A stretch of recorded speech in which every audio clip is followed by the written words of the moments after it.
कुंदन बाग नाम का ये रहस्यमयी गांव, जहां साया था एक पिशाचनी का, जो कई वर्षों से शांत थे। लेकिन कामिनी की यह गलती के कारण आज उसने फिर से उस पिशाचनी को जागृत करने का न्योता दे दिया था। पूरा गांव आज उस पिशाचनी की दहशत में था। गांव वालों ने कामिनी के घर के बाहर लाठियों से वार करना शुरू कर दिया था। ना चाहते हुए भी कामिनी अपने घर का दरवाजा खोलने पर मजबूर हो गई थी। वो डरी सहमी सी अपने लड़खड़ाते हुए कदमों से दरवाजे की ओर बढ़ी रही थी कि तभी पीछे से उसके पिता ने उसे आवाज लगाते हुए दरवाजा खोलने से रोक दिया। अपनी बेटी कामिनी की ढाल बनकर उसके पिता ने अपने कांपते हुए हाथों से दरवाजे को खोला तो सामने का दृश्य देखकर वो दोनों डर से कांप उठे। गांव वालों की आंखों में एक अलग ही आक्रोश था।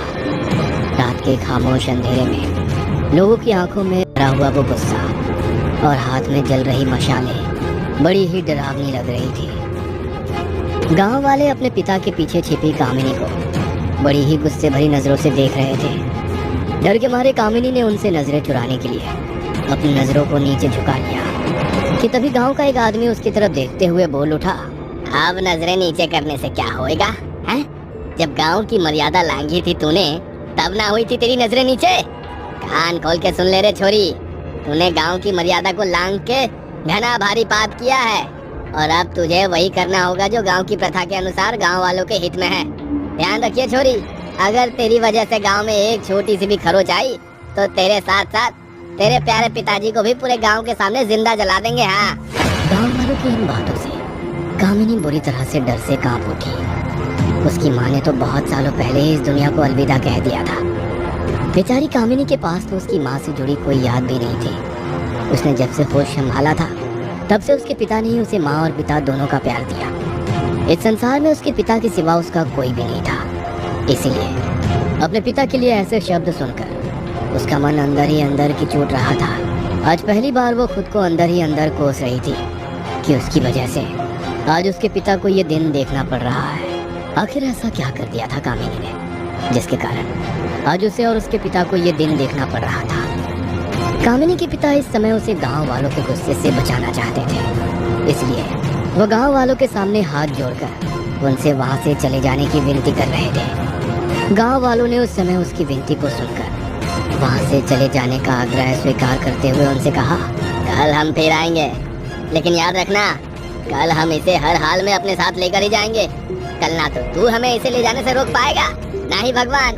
कान खोल के सुन ले रे छोरी, कल शाम ठीक 7 बजे तू दुल्हन के लिबास में तैयार मिलनी चाहिए हमें, ना तो तू बहुत अच्छे से जानती है कि हम तेरा और तेरे इस बूढ़े बाप का क्या हाल करेंगे। हाँ। इतना कहकर अपने हाथों में जल रही मशालों को लेकर गांव वाले उनके घर से दूर आगे की ओर बढ़ गए। मोहनलाल अपनी बेटी को लेकर अपने घर के अंदर चला गया और अपने बिस्तर पर बैठकर अपने माथे को पीटता हुआ खुद को कोसते कोसते रोते हुए कहने लगा, ठीक कहती थी तेरी माँ कि निकल चलो इस मनहूस गांव से।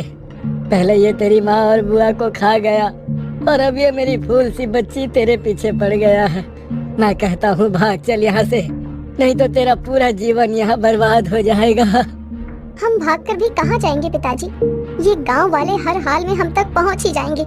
अगर बात सिर्फ मेरी होती तो एक बार को मैं कोई जोखिम उठा भी लेती, लेकिन अगर मैंने अब और कोई भी गलती की तो ये गांव वाले हम दोनों में से किसी को नहीं छोड़ेंगे। मेरी किस्मत में अगर विधाता ने यही सब लिखा है तो फिर ठीक है, अब जो भी होगा मुझे मंजूर है। तू नहीं जानती मेरी बच्ची, तू अभी कुछ नहीं जानती। गांव के अभिशाप को कामिनी ने अब अपनी किस्मत के रूप में स्वीकार कर लिया था, क्योंकि वो लाख चाह कर भी अब नियति के उस लेख को बदल नहीं सकती थी। उसके दुखी मन में आज पूरी रात बस एक ही बात गूंज रही थी कि काश ये रात कभी खत्म ही ना हो। बीते कुछ समय में जो कुछ भी हुआ, काश वो बस एक बुरा सपना हो। खुद से ये बातें करते करते वो पूरी रात सो नहीं पाई और जैसे ही सुबह हुई तो गांव की औरतों ने उसके घर के बाहर आकर जमावड़ा डाल दिया। कामिनी समझ गई थी कि अब उसे वही करना है जो गांव वाले चाहते हैं, इसीलिए वो नहा धोआ कर नए कपड़े पहनकर घर से बाहर आ गई। उसके घर से बाहर आते ही गांव की औरतें नींबू और मिर्ची से उसका उतारा करने लगी और देखते ही देखते पीले रंग के नींबू गहरे लाल रंग में बदल गए। तभी गांव की एक बूढ़ी महिला ने उन नींबुओं को उनके घर की दहलीज से कुछ दूर एक पीपल के पेड़ के नीचे दबा दिया। तभी एक औरत ने अपने हाथ में पकड़े एक लाल रंग के दुपट्टे को कामिनी के सर पर उड़ा दिया। सभी औरतें बड़े ही मायूसी भरे चेहरे के साथ कामिनी को अपने साथ गांव में स्थित देवी माँ के प्राचीन मंदिर में ले गई।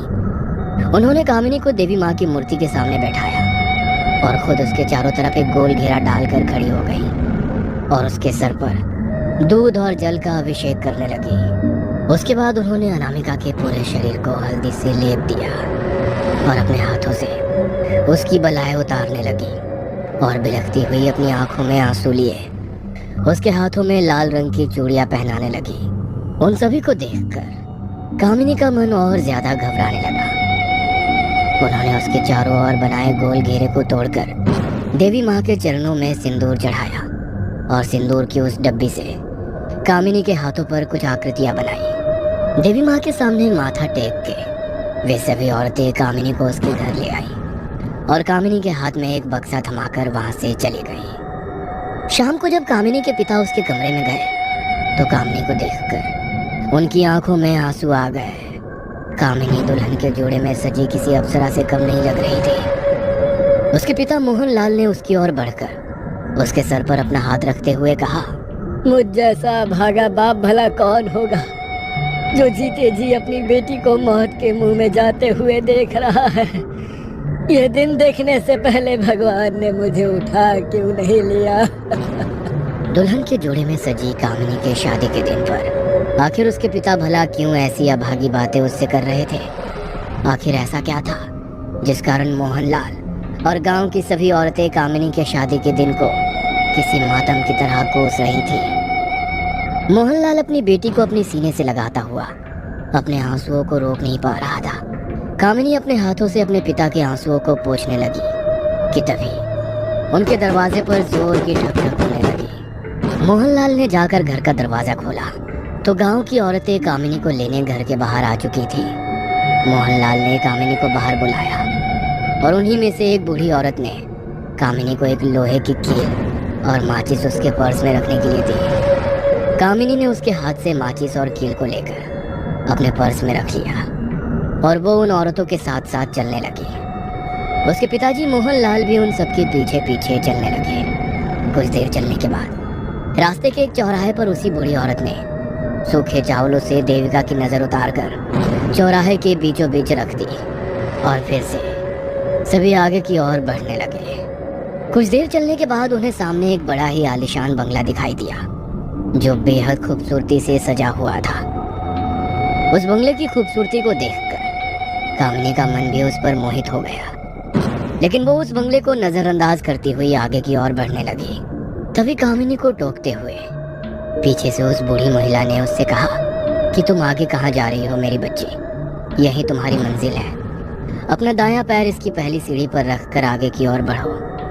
उस बूढ़ी औरत की बात सुनकर कामिनी ने अपना दायां पैर पहली सीढ़ी पर रखकर अपने कदम आगे की ओर बढ़ाए और वो औरतें उसे उस बंगले में सजे शादी के मंडप में ले गई। कामिनी के चेहरे पर एक अलग ही घबराहट थी। वह डरी सहमी सी मंडप में बैठी ही थी कि तभी पंडित जी ने आवाज लगाते हुए कहा, वर को मंडप में लाया जाए। पंडित जी की बात सुनकर कामिनी ने जैसे ही अपनी नजरें उठाकर देखा तो सामने अपने दूल्हे को देखकर उसके होश उड़ गए। उसे लगा मानो किसी ने उसके साथ कोई भद्दा मजाक किया है।